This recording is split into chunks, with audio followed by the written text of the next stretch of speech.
First ஒரு 2 carrot அப்புறம் 4 beans எடுத்து குட்டி குட்டியாக சாப் பண்ணிக்கிறேன் சாப்பரில். பிகாஸ் என்னோட டாக்கு பெரிய பெரிய பீசஸாக இருந்தால் பிடிக்காது.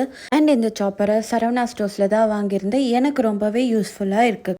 தென் ஒரு 1.5 கப் ரைஸோட 7 to 8 pieces of chicken add பண்ணிக்கிறேன். பிகாஸ் எங்கள் லட்டு சிக்கன் இல்லாமல் சாப்பிட மாட்டார். அண்ட் சாப் பண்ணி வச்ச எல்லா வெஜிடபிள்ஸும் அது கூட சேர்ந்து மிக்ஸ் பண்ணிக்கிறேன்.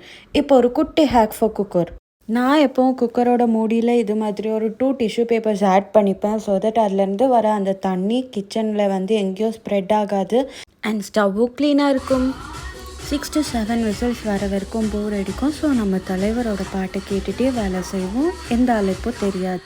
இப்போ பாருங்கள், இதுதான் ஃபைனல் விசில். அதுலேருந்து வர தண்ணி எல்லாமே அந்த டிஷ்யூவே அப்சார்ப் பண்ணிச்சு. வேலை ஈஸியாக முடிஞ்சது. இப்போ இதிலேருந்து லட்டுக்கு தேவையான அளவு ஃபுட் எடுத்துக்கிறேன். அண்ட் கொஞ்சோண்டு இது கூட கர்ட் மிக்ஸ் பண்ணிப்பேன். பிகாஸ் அது அவனுக்கு ரொம்ப பிடிக்கும். அண்ட் இந்த ரெசிபிக்கு நான் வச்ச பேர் லட்டூஸ் பிரியாணி. டாக்ஸ்க்கும் இது மாதிரி வீட்டில் ட்ரை பண்ணி பாருங்கள், அவங்களுக்கு ரொம்பவே பிடிக்கும். எங்கள் வீடியோஸ் பிடிச்சிருந்தா லைக் பண்ணுங்கள், ஷேர் பண்ணுங்கள், கமெண்ட் பண்ணுங்கள், சப்ஸ்கிரைப் பண்ணுங்கள். பாய் காய்.